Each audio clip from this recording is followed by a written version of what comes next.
Can we please, please, please be smart about it?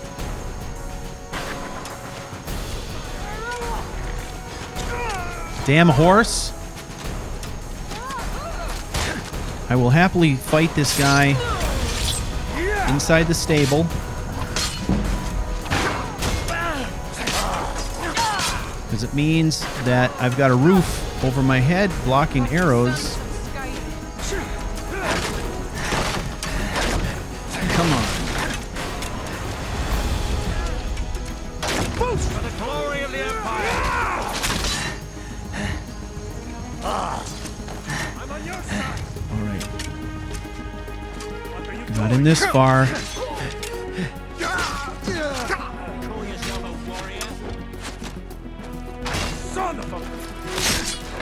Come on, come on. Let's keep going. Up on the wall. Get him off the wall.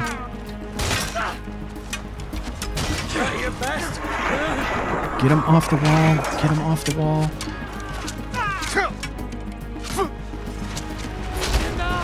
Damn you! Okay, let's take this opportunity. Okay, we're clearing the wall. Stamina we need. A little health. No, not like this. Okay. Okay. Keep moving. Keep moving. Freaking archers. Nothing. Come. Run. Into the mustard. Holy crap. Okay.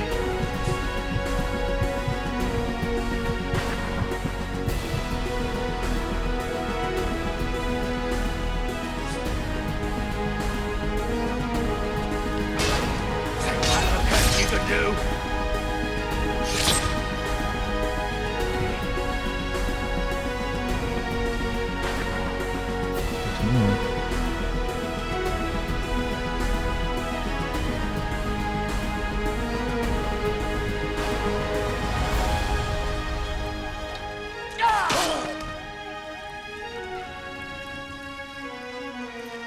God, I wish these guys had healing potions on them.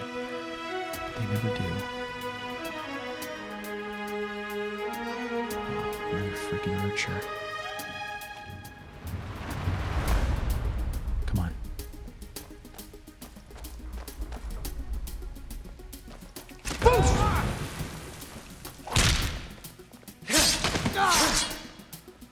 Okay. Ah. Let's make sure it's clear. 40% remaining. All right. We cleared the muster. We've secured this armory and the food area. Let's move on to the next section. For the Emperor!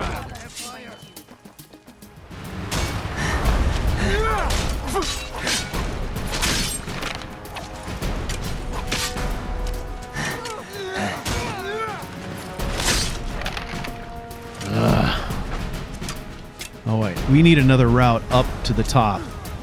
Let's go this way again. Haha. You'll never see this coming, right? God. I know.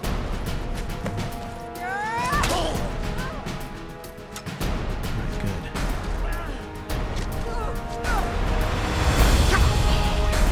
Bastard.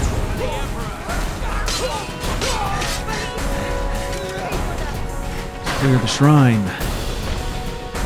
Sure there's no room hiding out in here. There is.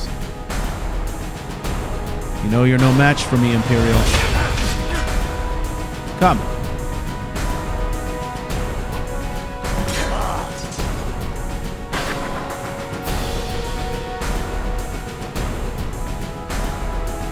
Aha. Excellent.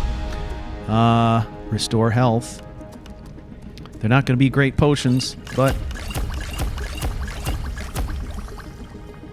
it's going to be 5 quick health potions we didn't have before. All right, shrine clear. I wash the ground with your blood.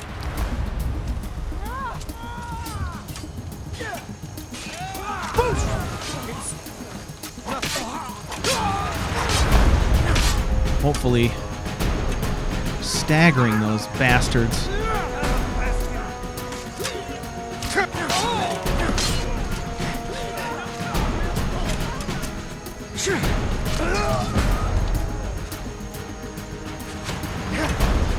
Whoa. That guy ran. Near the wall. Near the wall. Is this clear?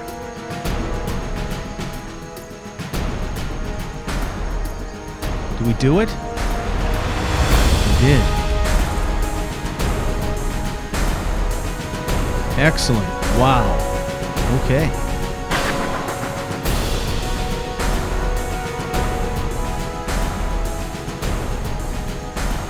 All right, what we need to do next is finish clearing this place, so we got to kind of go room by room, I guess. Make sure there's no stragglers. And we also have to secure anything that might clue us in as to what the Imperial's plans are. So, you know, intelligence kind of stuff. Look around for things like that. That makes sense.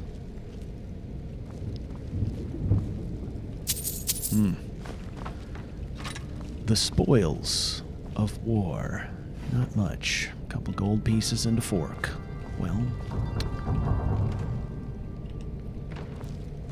Well, that was dicey. But we survived it. Wait. Key.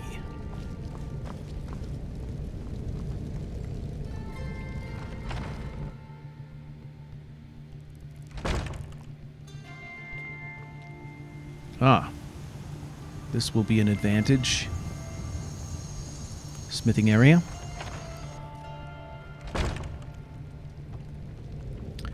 So one of the things that we were talking about before the battle started and I had to get cut off was, you know, we're taking situations the game hands us and we're turning them into other things. So, unexpected arrest becomes a conspiracy.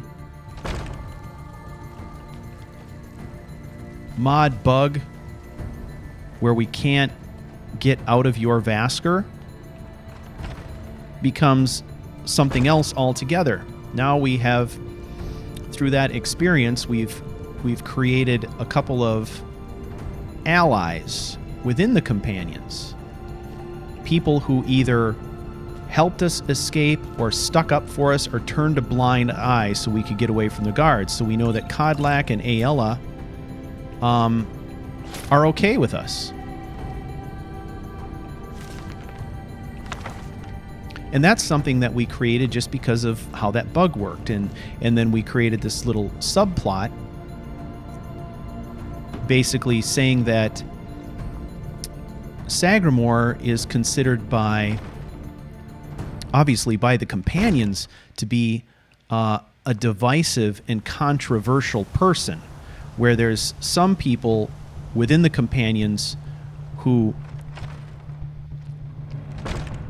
are pulling for him, right? Who want to see him join. Aella said, join us, right? She said, join us. Come and talk to Kodlak. We talked to Kodlak, right? He sized us up and seemed to like what he saw. Whereas Vilkas didn't. And then what did we see? We saw Vilkas leave. We saw Vilkas leave. He was supposed to take us out into the yard to test us. And he went out the door, and when we tried to follow him, it was locked, as if he went out and locked us in, right? We tried all the doors. No one would let us out. We go and talk to Kodlak, and he just kind of turns the other way. And I'm interpreting all of this. I'm building it all into the story. And I'm saying that Kodlak was okay with us. That bone breaker? Yeah. Okay, so he just turned a blind eye and said, hey, you know, I won't tell anybody. I'll just turn a blind eye if you go out the same way you came in. So that's what we did. We found our own way out and then stole a horse and got here in time for the battle. And, you know, I'd like to say that judging by our performance in the battle, that the battle, first of all, couldn't commence without us.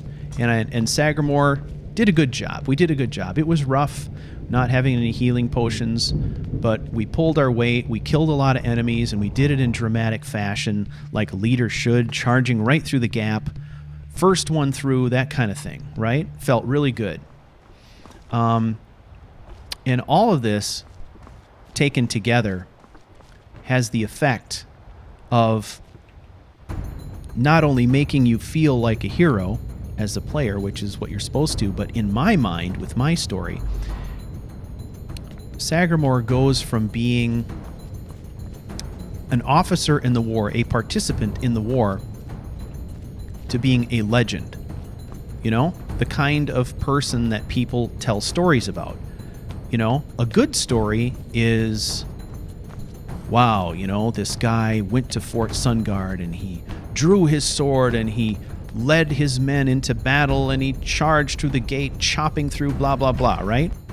But an even better story is some secret enemies trumped up a charge against him and he escaped from jail, fought his way out of prison, stole a horse, and made it back in time for the battle to commence, where he was victorious and hoisted Ulfric Stormcloak's banner over the parapets and towers of Fort Sungard. That is a great story, right? And that's the kind of stuff that we can do when all this crazy shit happens. So, I don't know. That's what I like about it. So, taking the lemons and making lemonade, right? That's what we did.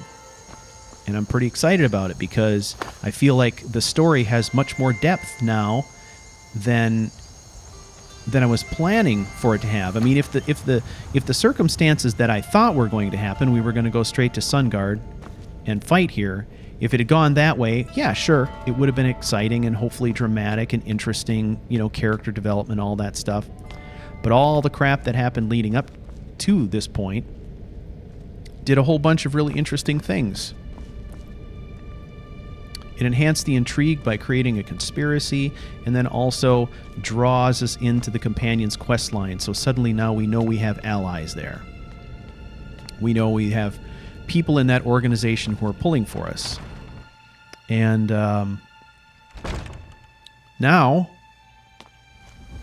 where we had a character in Sagramore before who was on the fence about whether or not the companions were even a worthwhile organization, now he's drawn to them out of respect because of what Aella did for him, right? She helped him out in his time of need. She was there, and Kodlak allowed him to leave without alerting the guards and stuff. So I don't know. That's my soapbox, people, but it's good for you to know that, just because that is how I'm planning on telling the story going forward. Those are the events that have happened and how I will be interpreting them. And that kind of establishes a little bit of context for the things that we're going to be doing going forward. And so much of what we do in Skyrim is about building the legends of our character. The legend, you know, we're building this legend, and the game, it does a lot of funky stuff. It does. Sometimes it messes with you, sometimes things don't make sense. And, you know, there have been occasions where I've looked at situations in the game and just thought, man, this is just a hopeless clusterfuck. There's nothing I can do with this. But in this case, it actually worked out pretty good. It turns out that I can kind of fit all the things together. And look it. Must be a hoverboard mod. Thank God. Always wanted a hoverboard in my game. Okay, so we're gonna... Okay, next steps here. Let's talk about next steps. First of all, we're gonna loot all the Imperials. We are encumbered as hell right now, but that's okay. Because in typical Sagramore fashion, we are more than likely going to steal a horse when we leave here. If that horse is still hanging out, we're gonna steal it. Ugh. I keep hitting my sheath key because I'm used to the key bindings from my Fallout setup and I can't get it out of my brain.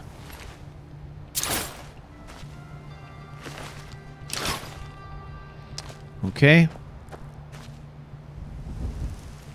I don't know where that soldier is, but his sword's sitting there floating, so we're gonna... Oh, he was right here. That had to be him, huh?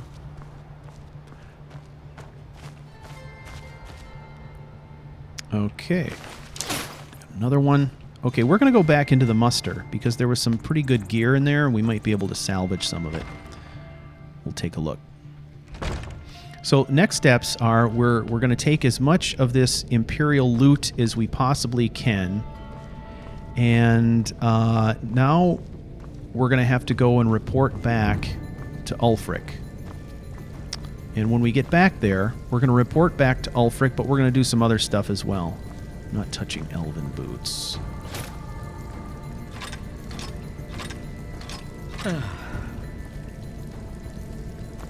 Look at that.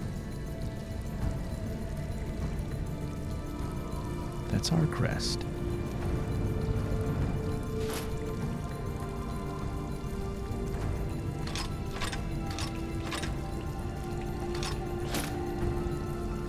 So we'll go and we'll report back to Ulfric. And then after that,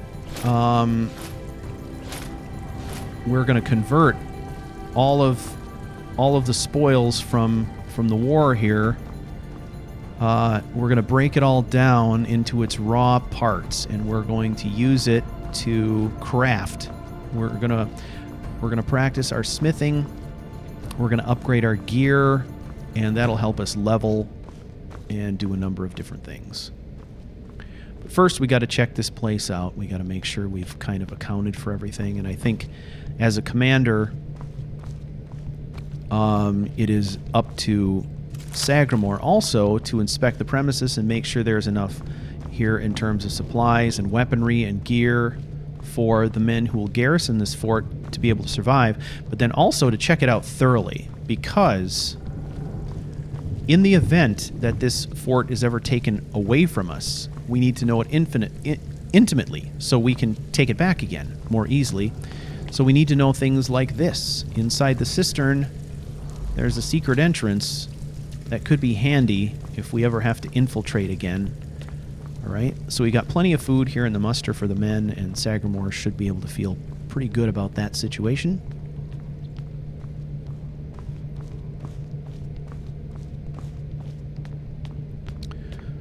So, now, with any luck, we'll be able to... Let's go up this way. We'll be able to chase down that horse, and then we'll make our way back to Windhelm. Make it easier to haul all this gear. By the time we get back, we should see, hopefully, plenty of Stormcloak banners flying over the walls here. That would be great.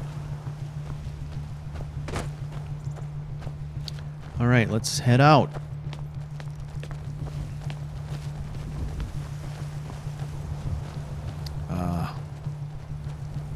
So many dead boys.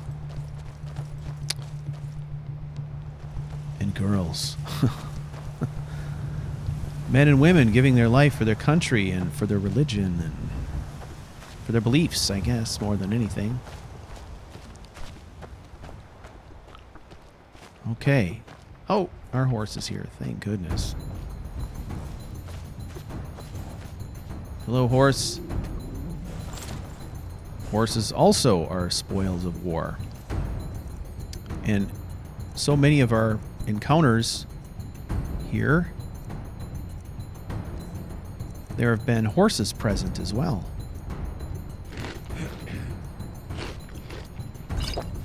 which is kind of cool because that also, to me, kind of enhances the whole feel of the battle, right? Because you steal all their loot and their weapons and their horses. I mean,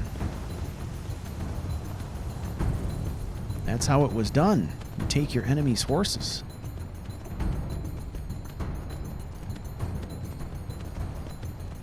All right, so for the return trip, since we have a horse, we're just going to ride it out all the way. Not going to fast travel back to Windhelm this time around. Since we have reliable transportation. Plus, it's a gorgeous day, and you never know what might happen on the way back, right?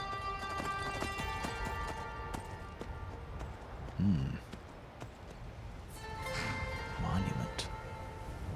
To whom?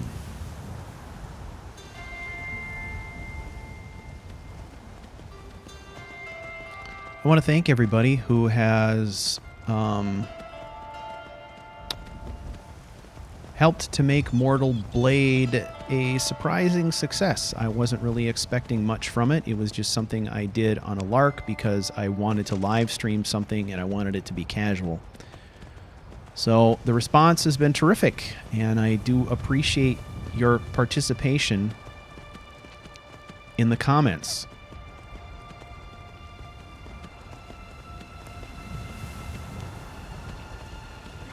I'm very appreciative of comments that are intelligent and engaging and contain insight. And those kinds of comments I will almost always answer. Because the conversation about the story and the character and the direction things are going and thoughts and speculation and all that kind of stuff, that's intriguing to me. The questions I'm less inclined to answer are questions about mods and about what's that music and stuff like that. Frankly, I get so many of those questions that I just get tired of answering them and they become annoying. I apologize if you've got burning questions like that aren't getting answered. But I put in the description that I haven't published a mod list for this yet. At some point I will, but it's a pretty stripped down mod list, people. There's not a lot going on here. I think there's 45, maybe 45 mods that I'm running here, which is a fraction of what a lot of people run. So nothing too earth-shattering here. And as far as the music goes, all the music that I use is all royalty-free music that comes from a library that I have access to through my network partners. So when people ask me what's that song, it's not like I can tell you the name of a band you're going to recognize and you'll go and find them on Spotify, because it all comes from, royalty-free libraries, that kind of thing. So just a heads up on that. That's why those get kind of frustrating to answer too, because every time someone asks me a question like that, then I feel like, in order to answer it, I have to go out to the Epidemic Sound library and I have to look it up, and then I have to type in a response to you with an artist name and a song that you will never recognize and never be able to find anywhere else but Epidemic Sound, which seems kind of silly to me. So I don't know. That's why I don't do it. But anyway, I got on a tangent there, didn't I?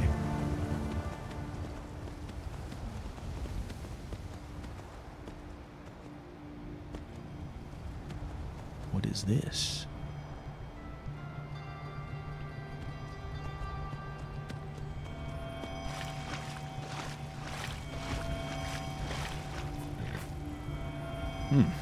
Curious. I will not touch that. That could be bad luck. Okay. All right, so got a lot of things to take care of here. Let's stop for a second and let's just see where we're at. Okay. All right. We've made it a good portion of the way to level 13. And just taking inventory here. We have acquired, this is great, just through fighting, we've acquired enough levels in heavy armor that we now have options we didn't have last time we checked. This is great. Face of Death. You no longer need to wear a helmet to benefit from perks that require wearing all heavy armor. I love that. And we will be taking that for sure. Defiance. You are trained to deflect incoming attacks while wearing all heavy armor. Whenever an enemy attacks you, you gain 15 points of armor rating for 10 seconds, and it stacks. So that would have helped us a lot in that last battle where we were getting rushed all the time by multiple opponents. Grants the rallying standard power. Once a day, place a banner that grants 100 armor rating and 25% melee damage to allies within 15 feet wearing all heavy armor, including you. Okay, they have to be wearing all heavy armor, and virtually none of the Stormcloaks are. Wouldn't that be cool if that worked just for all of them? That'd be cool. Plant a standard, and then you'd really feel like the commander, right? That'd be amazing. But that's not really going to work for us, for our purposes. We haven't... Nothing we can do there yet. So... yeah, I'm really waiting for stuff like Power Bash to open up. But what's this? Poke the Dragon. After a successful timed block within 8 feet, you may retaliate with increased strength, increasing your attack damage and critical strike damage against the attacker by 25% for 5 seconds. Nice.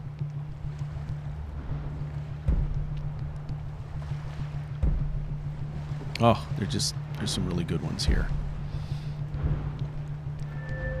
All right.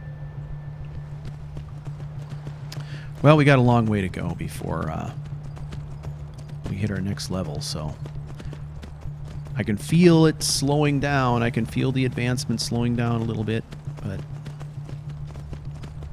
that's okay.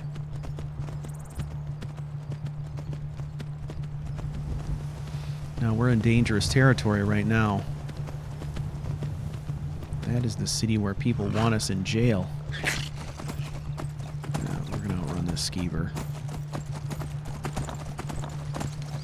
I would hope we can outrun a skeever. Pretty pathetic if we couldn't do that.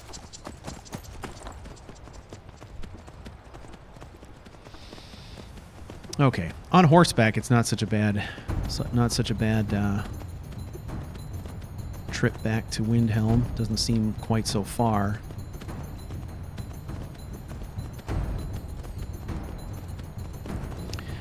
Overall, I would say that this run has been a little bit better than the last time that I went through this with all that footage I lost.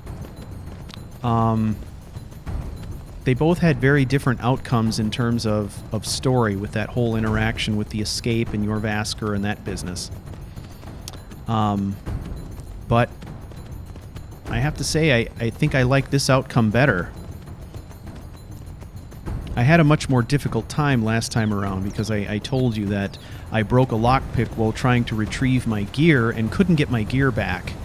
By the time I made it back to Windhelm, I was just a complete mess, an absolute mess.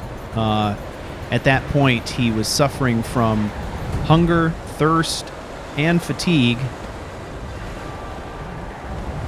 and also had a bad case of something called stomach rot, had a bad case of ataxia that he got from fighting skeevers with his bare hands, and then was also suffering from witbane, which he got from fighting a saber cat along the way. It was just absolute nightmare. Oh my god.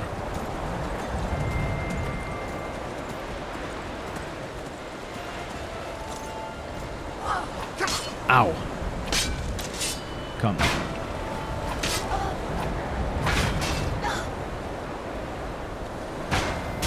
Come.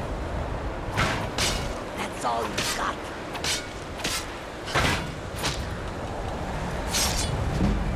Yeah.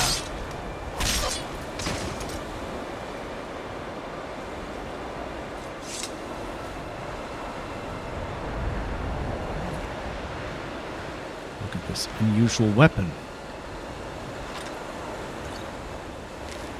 Another assassin.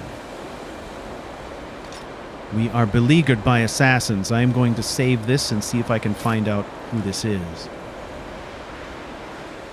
Horse, come. I shall steal you again. Okay. All right. Another assassin attack. And the plot thickens. Right? I don't know. It's already pretty damn thick. Pretty much a stew at this point. So I think what we're going to do here is we'll get back to Windhelm and we'll do these things. And in the next episode, we'll take a little bit of time, take a breather, and we'll kind of review where we're at in the course of our storyline here, our ongoing story or plot. Kind of put the pieces together. And then we'll also take a look at the build document and we'll get a read for kind of how we're progressing along this path to becoming the Mortal Blade. But I'm going to save that for the next episode, so we got a little bit of time to regroup.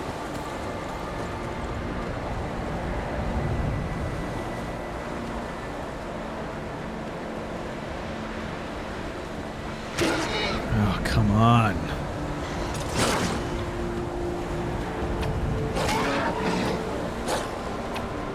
Ugh. That's it. I'm done.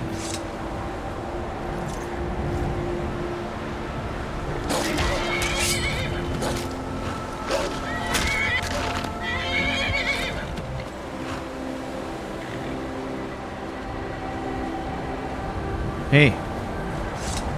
Oh, shit. He's walking away from me, and I'm encumbered. I'm going to catch him.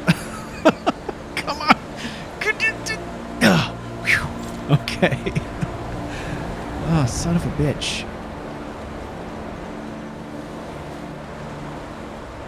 I don't know. When you recover a horse from a battle like that, you should just be able to keep it.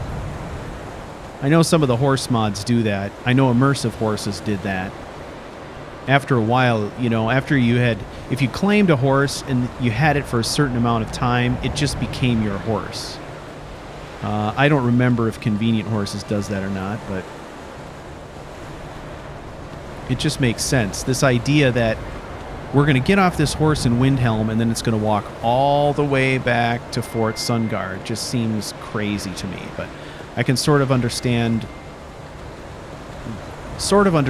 why. But still, it's crazy to me. Bugs me. Oh, this weather's terrible. It actually slows the horse down.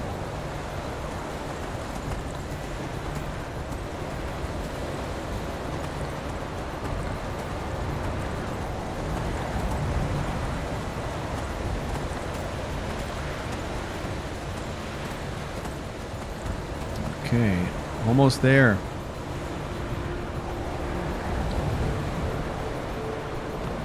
So I guess we could talk a little bit about crafting, because that's what we're about to do. Just fair warning, we're going to do a whole crap ton of crafting.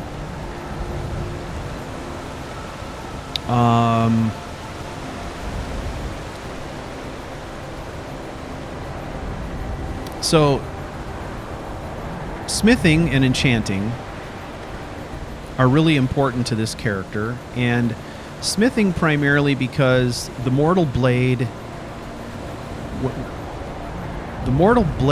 creates swords for fighting dragons specifically that are referred to as sanctified blades. this is what he does.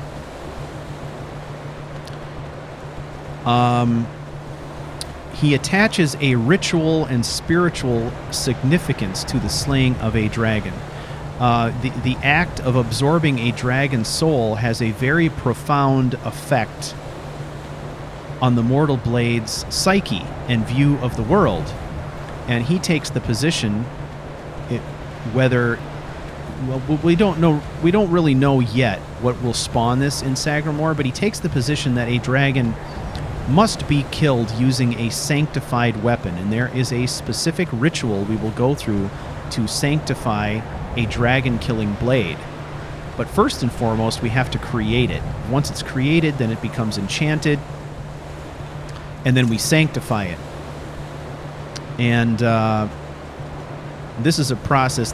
The sanctifying of the blade is something we can't even do until we're much further along in a completely different quest line.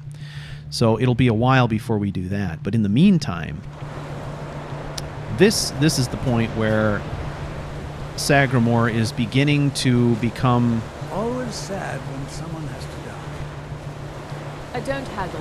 familiar with how to create really excellent blades. So it's kind of a phased thing.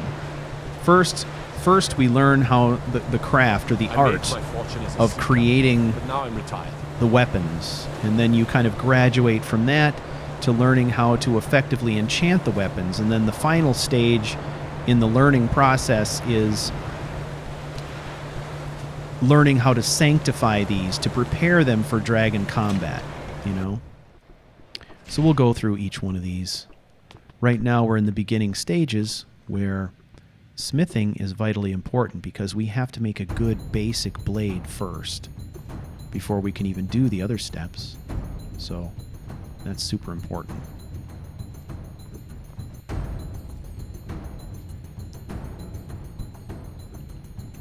Telos.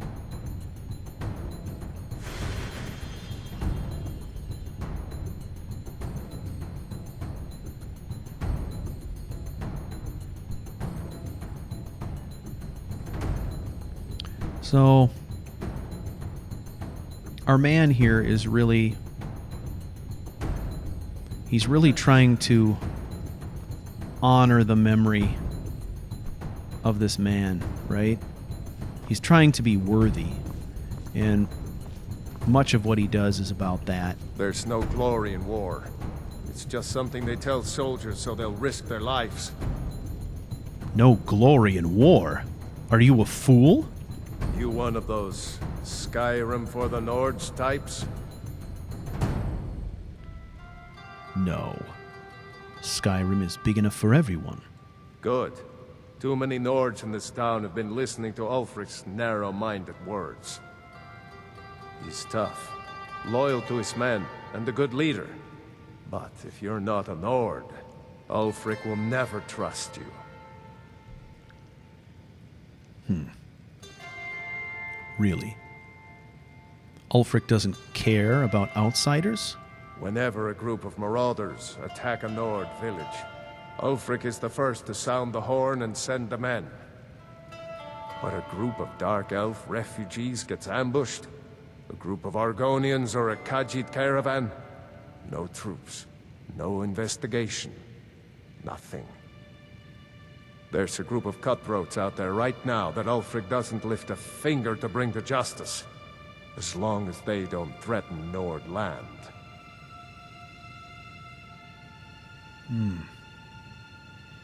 I didn't know this. What if I took care of these bandits? That's a brave offer. I'd be happy to throw in my coin behind that. You deal with them. I'll make sure you get paid. Maybe this old soldier will throw in some lessons as well. You were a soldier. Show those marauders what Windhelm justice tastes like. I apologize for what I said before. That was May the rude. gods watch over your battles, friend. You too, soldier.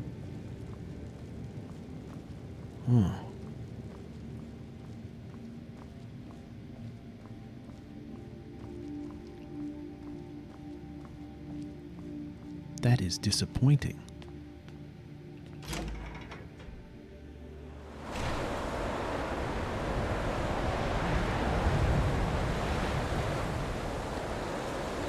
Okay.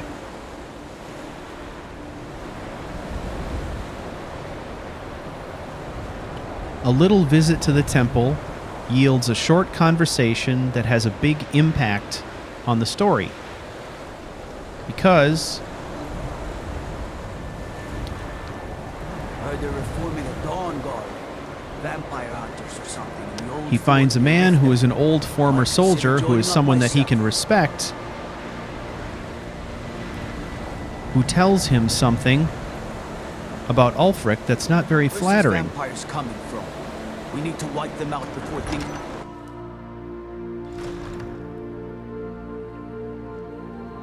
The Mortal Blade,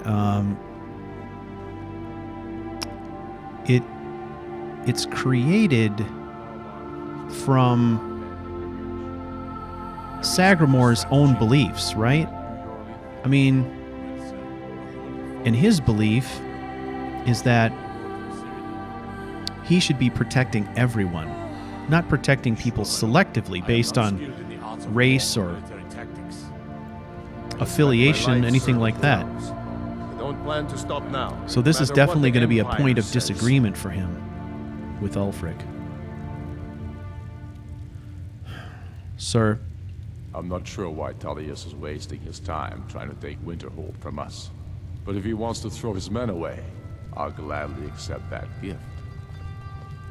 Now that the Empire has been driven from the Reach, we can put a stop to the raping of her silver mines. That silver belongs in Skyrim. Multitudes of our enemies are buried in an avalanche of pain and retribution, delivered by your hands. I shall call you Snowhammer now. You show great passion for battle, and compassion for those we fight for. You are becoming indispensable to our cause. We do what we do out of love for our brothers and sisters. Here, take this as a token of such love reciprocated.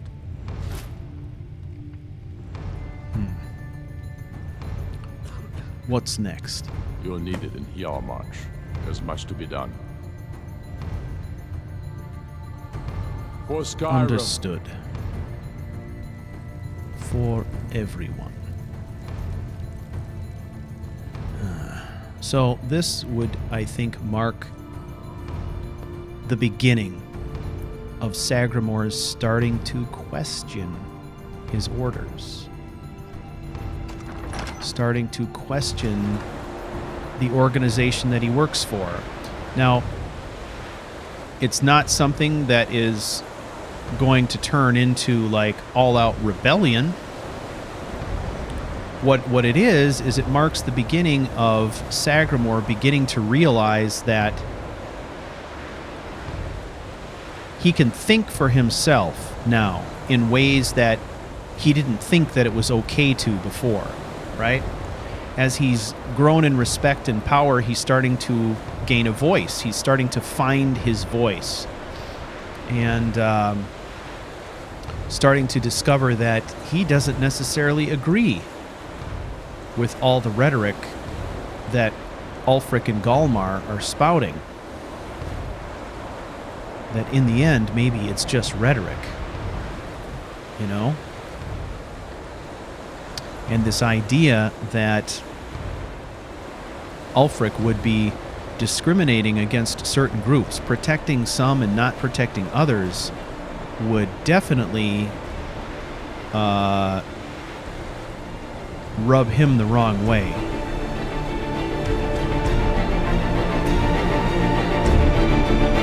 So